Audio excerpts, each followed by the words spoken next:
నమస్కారం, welcome to hit TV. ధర్మ మార్గం కార్యక్రమానికి స్వాగతం. ఈ రోజు మనతో పాటు ఒక ఆధ్యాత్మిక వ్యక్తి, ప్రొఫెషనల్ ముల్లపూడి సత్యనారాయణ మూర్తి గారు ఉన్నారు. వారితో మాట్లాడి మరిన్ని విషయాలు తెలుసుకుందాం. నమస్తే గురూజీ. నమస్కారం మాషమా. ఎలా ఉన్నారు? బాగున్నానమ్మా. గురూజీ, ఇప్పుడు సిచ్యువేషన్ చూస్తుంటే చాలా వేడివేడిగా జరుగుతుంది. సో ఇలాంటి సిచ్యువేషన్ లో మన బ్రహ్మం గారి కాలజ్ఞానం ప్రకారం ఇండియా వర్సెస్ పాకిస్తాన్ యుద్ధం సంకేతాలు ఏమైనా ఉన్నాయా? పోతులూరి వీరబ్రహ్మేంద్ర స్వాముల వారు 2025 సంవత్సరం నుంచి యుద్ధాలు ప్రారంభం అవుతాయి.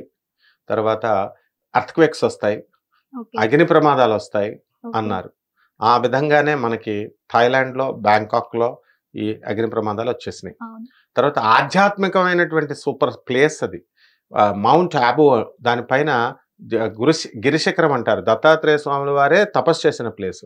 క్రిందేమో Brahma Kumaris international spiritual centre headquarters. అది ఉన్న చోటే రోజు నిత్య ప్రార్థన చేస్తారు. అది ఉన్న చోటే అడవులు కాలిపోయినాయి. పైన ఆ కొండ మీద అడవులే కాలిపోయినాయి. సో అగ్ని ప్రమాదాలు హైదరాబాద్లో వచ్చినాయి, ట్రెమర్స్ అన్ని చోట్ల వచ్చేస్తున్నాయి. ఇప్పుడు పాకిస్తాన్ ఇస్లామాబాద్లో వచ్చినాయి, మళ్ళీ నిన్న మొన్న వచ్చినాయి. ఈ రకంగా అర్త్క్వేక్స్ ఇవన్నీ జరిగిపోతూ ఉంటాయి. ఇక యుద్ధాలు జరుగుతాయి అన్నారు 2025లో. యుక్రెయిన్ మనకి ఈ యొక్క రష్యా యుద్ధాలు జరుగుతున్నాయి, అంతకుముందే స్టార్ట్ అయిపోయినాయి. అలాగే మనకి ఈ పాకిస్తాన్ వార్ కూడా జరుగుతుంది అని మనకి 2025 నుంచి ఇంక అన్ని యుద్ధాలే అనమాట మనకి. సో మొగుడు పిల్లల యుద్ధాలు అంటే బ్రహ్మం గారు చెప్పినట్టు పాకిస్తాన్ ఇండియా కొట్టుకోవాల్సిన అవసరం లేదు. మొగుడు పిల్లల యుద్ధాలు, అన్నదమ్ముల ఆస్తుల కోసం యుద్ధాలు, ఇలా ప్రతిదీ యుద్ధాలు. అయితే పాకిస్తాన్లో యుద్ధం ఎలా జరుగుతుంది అంటే పార్షియల్ యుద్ధం జరుగుద్ది. పార్షియల్ యుద్ధం అంటే ఏంటి? ఇప్పుడు టోటల్ యుద్ధము అంటే ఇప్పుడు యుక్రెయిన్, రష్యా మన మీద వాళ్ళు బాంబులు వేసేసుకోవాలి, వాళ్ళ మీద మనం వేసేసుకోవాలి. ఇప్పుడు మనకి అమెరికా సపోర్ట్ ఉంది, టర్కీ సపోర్ట్ ఉంది. ఒకప్పుడు అమెరికా ఏంటి, పాకిస్తాన్కి సపోర్ట్ ఇచ్చేది. అసలు ఉగ్రవాదాన్ని పెంచింది అమెరికా ఫస్ట్. ఈ పిఓకే దగ్గర మనకి అది మనకి కాశ్మీర్ వాళ్ళిద్దరికీ సంబంధించింది, మనకి పాకిస్తాన్కి సంబంధించింది. దాన్ని ఏం చేశారు, మాది అని ఆర్టికల్ 371 ఉంటే దాన్ని మోడీ గారు రద్దు చేసి పడేసి కాశ్మీర్ ఇండియాలో కలిపి పడేశారు. ఎందుకంటే వాళ్ళు అటాకులు చేస్తున్నారు. అసలు ఇదంతా చేసింది ఎవరు? గాంధీ మహాత్ముడు అంటారు అందరూ. ఎందువలన జిన్నాని ప్రైమ్ మినిస్టర్ కింద చేస్తే అలా వదిలిపడేస్తే అయిపోయేది. ఆ రోజు మర్నాడు నెహ్రూ వచ్చి నాకు ప్రధానమంత్రి పోస్ట్ మీద మమకారం ఉంది అని అడిగేసరికి అప్పుడు ఇండియాని ఫోర్స్ఫుల్గా డివైడ్ చేశాడు గాంధీ, మహాత్మా గాంధీ. ఇది పెద్దలందరూ చెప్తారు, ఇది సత్యం కూడా. అయితే అప్పుడు అందుకే అప్పుడు ఎవరికి వాళ్ళందరూ కూడా బంధువులంతా పాకిస్తాన్లో ఉన్నవాళ్ళు వాళ్ళ తాతల్ని ఇక్కడ ముసలివాళ్ళని వదిలేసి కొంతమంది అందరూ వెళ్ళిపోయారు. ఆ విధంగా డివైడ్ అయిపోయారు. దానికి గాడ్సే కోపం వచ్చింది. కోపం వచ్చి మహాత్మా గాంధీని చంపారు అని చెప్తారు. ఓకే, ఏదేమైనప్పటికీ ఇండియన్ ముస్లిమ్స్ అనాల్సిన పని లేదు యుద్ధాల్లో. ఎందుకంటే ఇండియాలో ఉండిపోయిన మన ముస్లిమ్స్, మన బ్రదర్స్ వాళ్ళంతా కూడా భాయి. కాబట్టి పాకిస్తాన్లో మరి వాళ్ళ కక్ష ఉంటుంది కదా, వాళ్ళ కాశ్మీర్లో తీసేసుకున్నామని. అందుకని వాళ్ళు ఏం చేస్తుంటారంటే ఎప్పటికప్పుడు ట్రై చేస్తూ ఉంటారు. అగ్రరాజ్యంగా ఉండాలి అనేటటువంటి అమెరికా కసి అనమాట. అది ఎప్పుడు నేను నెంబర్ 1 ప్లేస్లో ఉండాలని. అందుకని ఈ పీఓకే బార్డర్ల దగ్గర అక్కడ పాకిస్తాన్ వాళ్ళని ఎరగా తీసుకొని వాళ్ళని ఏం చేసేవారు, వీళ్ళు ఉగ్రవాదాన్ని పెంచేవారు, డబ్బులు ఇచ్చేవారు. డబ్బులు ఇచ్చేసరికి వీళ్ళేమో ట్రైనింగ్లు ఇచ్చారు. ఓకే, ట్రైనింగ్లు ఇచ్చేసి ఏం చేసేవారు, ఇంటీరియర్ విలేజెస్ దగ్గరగా ఉంటాయి కాశ్మీర్లో, పహల్గామ్ దగ్గర. ఆ విలేజ్ ప్రజల్ని వెళ్ళడం, కాల్చడం, ఈ రకంగా చేసుకుంటూ వచ్చారు. ఇప్పుడు రీసెంట్గా ఈ కాశ్మీర్ మనం తీసేసుకున్నప్పటికీ కూడా మీకు దక్కనేమో అనేటటువంటి ఉద్దేశంతో పాకిస్తాన్ ఉగ్రవాదులు ఏం చేస్తున్నారు, సైన్యం వీళ్ళే పోషిస్తారు కాబట్టి పహల్గామ్లో యాత్రల కోసమని వెళ్ళారు కాశ్మీర్.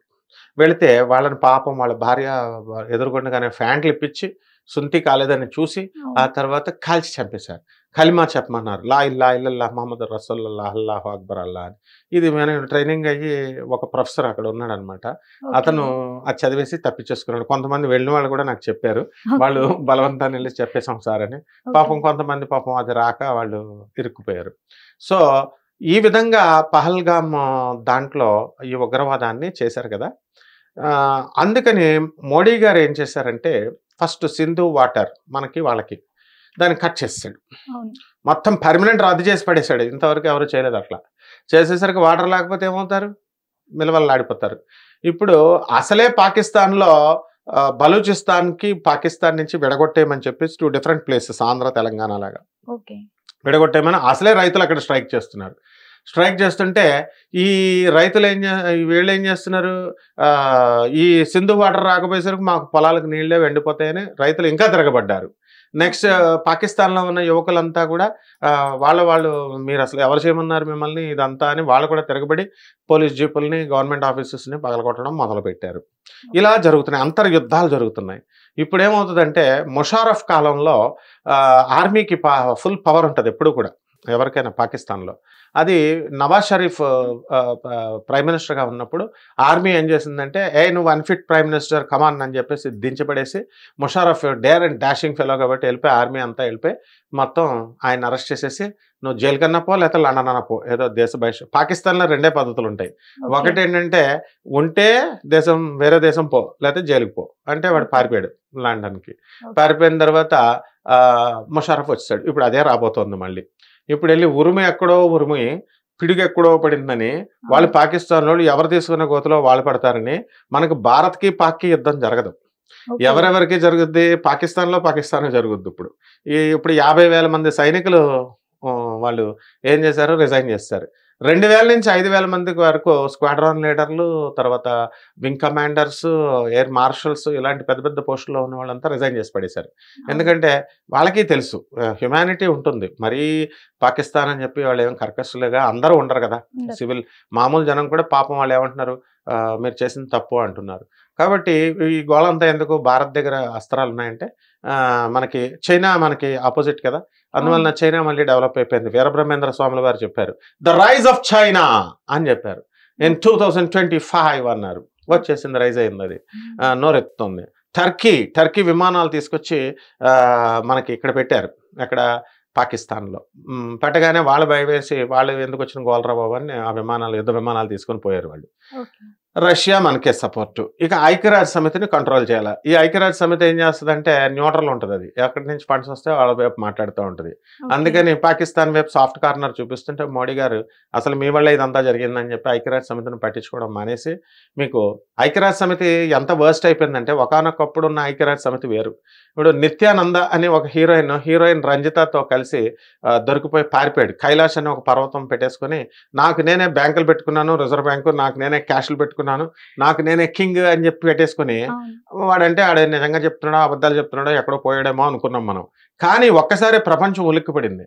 ఐక్యరాజ్య సమితిలో వాడి రిప్రజెంటేటివ్ అని చెప్పి ఒక ఆవిడ వచ్చి ఇన్ ద నేమ్ ఆఫ్ ఏది Kailash mountain in the name of as representative of this fellow Nityanand అని రిప్రజెంటేషన్ స్పీచ్ ఉంది, యూట్యూబ్లో చూసుకోవచ్చు. దిమ్మ తిరిగిపోయింది. అసలు వీళ్ళకి పర్మిషన్ ఇచ్చింది ఎవరిచ్చారు అంటే నిత్యానంద అలా నిజంగానే చేస్తున్నాడేమో అని అనుమానాలు అప్పుడు వచ్చినాయి. అలాగ చవకబారది అయిపోయింది అనమాట ఇప్పుడు యుఎన్ఓ. ఒకప్పుడు చాలా గ్రాండ్గా నిష్పక్షపాతంగా ఉండేది. ఇప్పుడు అదేమైపోయింది, నిత్యానందకే ఛాన్స్ ఇచ్చింది, ఇంక వీళ్ళు చేయలేరా, మ్యానిపులేట్ చేయలేరా. సో అందుకే నరేంద్ర మోడీ గారు తేల్చిపడేసి WHO వల్లే, అసలు నువ్వు పాకిస్తాన్ సపోర్ట్ చేయడం వల్లే, నువ్వు పాకిస్తాన్ వైపు సాఫ్ట్ కార్నర్గా ఉండడం వల్లే ఇదంతా జరుగుతుందని చెప్పేసి ఆయన no WHO or this one UNO అని చెప్పేసి I'll take my own decision in the special discretion power of Narendra Modi as the Prime Minister of India. I dismiss this 370 article. I dismiss this Sindhu water. అట్లా ఉండాలి prime minister అంటే. Sindhu water commission, Sindhu water agreement ఏదైనా cancel చేసి పడేస్తారన్నాడు. కరెక్ట్గా ముషారఫ్గా correct మొగుడెవరు, Modi గారు అనమాట. అందువలన ఇప్పుడు మోడీ గారిని చూసి మన మోడీ గారిని ఉలిక్కు పెడుతోంది పాకిస్తాన్. ఉలిక్కు పెడుతున్నాడు ట్రంప్, భయపడుతున్నాడు ట్రంప్ కూడా, అమ్మో చాలా డేంజర్ ఉన్నాడని. కాబట్టి మన మోడీ గారు ఉండగా మనకేమీ యుద్ధాలు రావు, ఆయన స్టెప్ టు స్టెప్ వేస్తాడనమాట. కార్గిల్ యుద్ధం అని ఒకటి జరిగింది ఆ మధ్య పాకిస్తాన్కి మనకే, అలాంటి యుద్ధం అనమాట. ఎక్కడ ఉగ్రవాదులు ఉంటారో వాళ్ళని అక్కడ కాల్చి పడేస్తూ ఉంటాడు. బార్డర్ దగ్గర ఈ జోక్ ఏంటంటే, మేము మొన్న అజ్మీర్ వెళ్ళినప్పుడు జైసల్మేర్ తీసుకెళ్తామన్నాడు జనం. జైసల్మేర్ మాకు వద్దురా బాబు, పాకిస్తాన్ బార్డరు, నువ్వు పొరపాటున అందులోకి జీప్ తీసుకెళ్ళిపోతే మమ్మల్ని విడిపించడానికి మళ్ళీ భారత ప్రధాని మోడీ గారు రావాలా, మీటింగ్లు పెట్టాలి, మమ్మల్ని ఎవడ విడిపిస్తాడు, వద్దు నాయన అని అజ్మీర్తోనే ఆగిపోయాం. అక్కడ ఉన్న వాళ్ళు ఎలా మోసం చేస్తారంటే, అబ్బే తార్ డెజర్ట్ ఇదే అని అజ్మీర్లో ఇసుక దెబ్బలు చూపించి తార్ డెజర్ట్ అని మా దగ్గర డబ్బులు దొబ్బేశారు. ఒక్కొక్కడు 1100 చొప్పున అనమాట. అక్కడ అందరిని అలాగే చీట్ చేస్తారు. సో తార్ డెజర్ట్ చూడాలనేటటువంటి సరదాలో చాలా మంది పాకిస్తాన్ వెళ్ళి ఇరుక్కుపోయిన వాళ్ళు ఉన్నారు. రీసెంట్గా భారత జవాన్, అక్కడే వర్క్ చేస్తున్నటువంటి జవాన్ ఏం చేశాడు తెలుసా, వెళ్ళిపోయి చెట్టు కింద ఎండ వస్తుందని పాపం పాకిస్తాన్ బార్డర్లోకి వెళ్ళిపోయి ఆ చెట్టు కింద ఇరుక్కుపోయాడు. ఇప్పటికి కూడా ఇంకా వదల్లా. అవి కామన్గా అవుతూ ఉంటాయి, 1 గంటలో వదిలేస్తారనమాట ఇంట్రాగేషన్ చేసి పాకిస్తాన్ పోలీసులు. ఇది వంక దొరికింది కదా అని ఆయన పెట్టేసుకున్నారు. పాపం వాళ్ళ కుటుంబాలు బాధపడుతూ ఉన్నాయి. కాబట్టి ఇప్పుడు ఆర్మీ ఆఫీసర్స్ అందరూ ఏం చెప్తున్నారు, చక్కగా రెస్పాన్సిబుల్ ఆర్మీ ఆఫీసర్స్ అసలు కాశ్మీర్కి ఇన్కమ్ రానివ్వద్దు, ఒక 2 years వెళ్ళొద్దు మనం ఎవరం కూడా. అప్పుడు నోరు మూసుకొని పాకిస్తాన్ చిల్కూరు టెంపుల్లో హుండీలు తీసేసాడు మన రంగరాజన్ సార్. హుండీలు తీసేసరికి ఎండోమెంట్స్ డిపార్ట్మెంట్ సైలెంట్ అయిపోయింది. అదే డబ్బులు వచ్చేస్తున్నాను ఎండోమెంట్స్ డిపార్ట్మెంట్ వచ్చాపా we will hand over the temple అంటాడు. ఆయనకి రంగరాజన్ చాలా తెలివైనడు కాబట్టి హైకోర్టు జడ్జెస్ సలహాలు ఇచ్చారు, ఇక ఆయన ఇంప్లిమెంట్ చేశాడు, హుండీలు తీస్తాడు. అలా మనం కూడా కాశ్మీర్ని హుండీలు తీసేయాలి. మన వాళ్ళేమో రోడ్డు మీద ఉన్న టెంపుల్స్ మన పక్కన ఉన్న గోల్కొండ చూడరు, ఎక్కడో కొండల మీద ఎండాకాలం పాకిస్తాన్ వాళ్ళు కాపలా కాస్తున్న కేదార్నాథ్ చూస్తానంటారు, కాశ్మీర్ని చూస్తానంటారు. కాబట్టి ఇలా చేస్తే పాకిస్తాన్ వాళ్ళు అటాకులు చేసేస్తారు.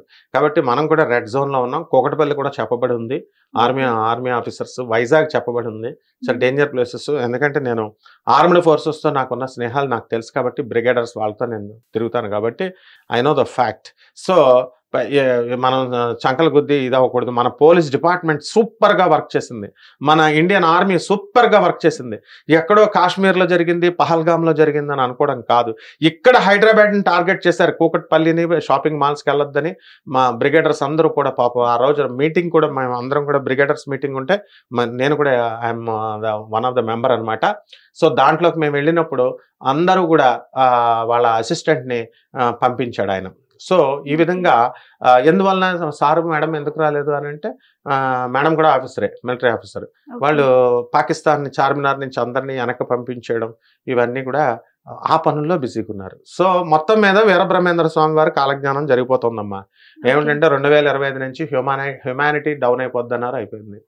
కాబట్టి మనకి యుద్ధం అంటే పార్షల్ యుద్ధం, సర్జికల్ సర్చ్ అంటారు.